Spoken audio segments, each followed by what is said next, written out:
Hai semuanya, kembali lagi di channel Portal Edukasi. Pada kesempatan kali ini, kita akan membahas rangkuman materi kewarganegaraan kelas 9 bab 6, yaitu tentang Keutuhan Negara Kesatuan Republik Indonesia.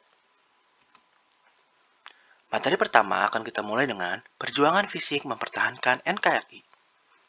Ancaman terhadap keutuhan NKRI setelah diproklamasikan tanggal 17 Agustus 1945 adalah kedatangan Belanda ke Indonesia. Belanda sebagai salah satu anggota sekutu yang memenangkan Perang Dunia Kedua menyatakan berhak atas Indonesia karena sebelumnya mereka menjajah Indonesia. Mereka datang dengan membentuk nikah dengan menumpang dalam Afnei. Kedatangan Belanda dengan menumpang Afnei mendapat perlawanan dari bangsa Indonesia. Macam-macam perjuangan yang terjadi adalah pertempuran Surabaya, perlawanan terhadap agresi militer Belanda, dan perang gerilya. Kita akan bahas tentang pertempuran Surabaya tanggal 10 November 1945. Terjadinya pertempuran di Surabaya diawali kedatangan atau mendaratnya Brigade 29 dari Divisi India ke-23 di bawah pimpinan Brigadir Malabi pada tanggal 25 Oktober 1945. Pada tanggal 27 Oktober 1945, pemuda Surabaya berhasil memproklamasikan kekalahan sekutu, bahkan hampir menghancurkannya. Oleh karena itu, diadakan perundingan. Namun pada saat perundingan terjadi insiden Jembatan Merah, di mana Brigadir Malabi tewas. Tanggal 9 November 1945, tentara sekutu mengeluarkan ultimatum yang isinya agar para pemilik senjata menyerahkan senjata kepada sekutu sampai tanggal 10 November jam 6 pagi. Ultimatum itu tidak dihiraukan oleh rakyat Surabaya. Kemudian pada tanggal 10 November, pemuda Surabaya melakukan perlawanan dengan menyusun organisasi yang teratur di bawah komando Sungkono.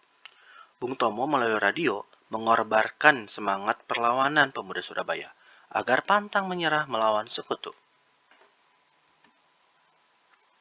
Berikutnya adalah tentang perlawanan terhadap agresi militer Belanda. Belanda tidak pernah mengakui kemerdekaan Indonesia. Oleh karena itu, Belanda selalu berusaha untuk merebut kembali kekuasaan atas negeri kita ini.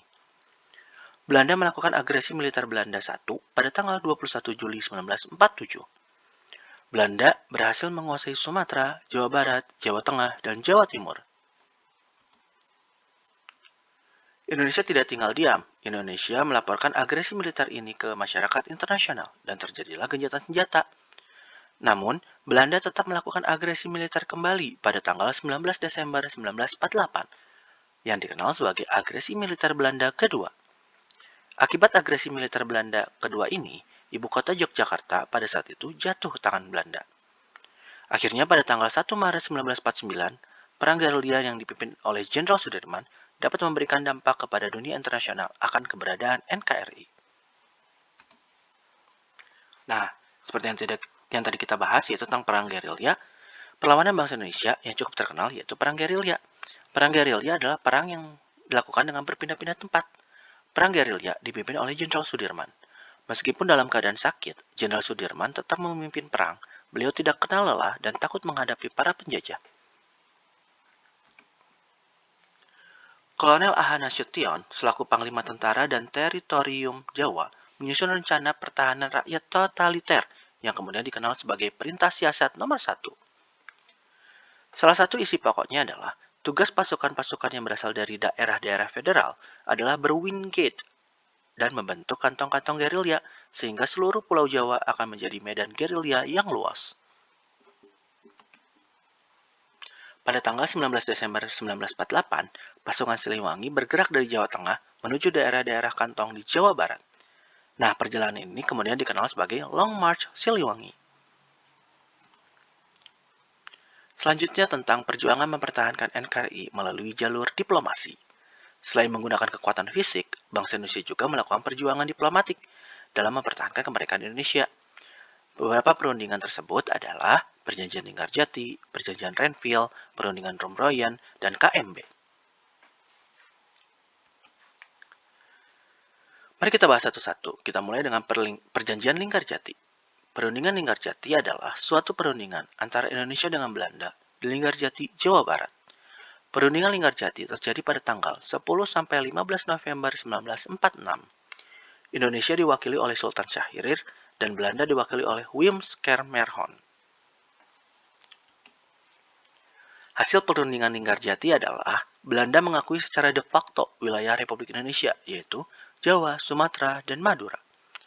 Belanda harus meninggalkan wilayah RI paling lambat tanggal 1 Januari 1949. Pihak Belanda dan Indonesia sepakat membentuk Negara Republik Indonesia Serikat atau disingkat RIS.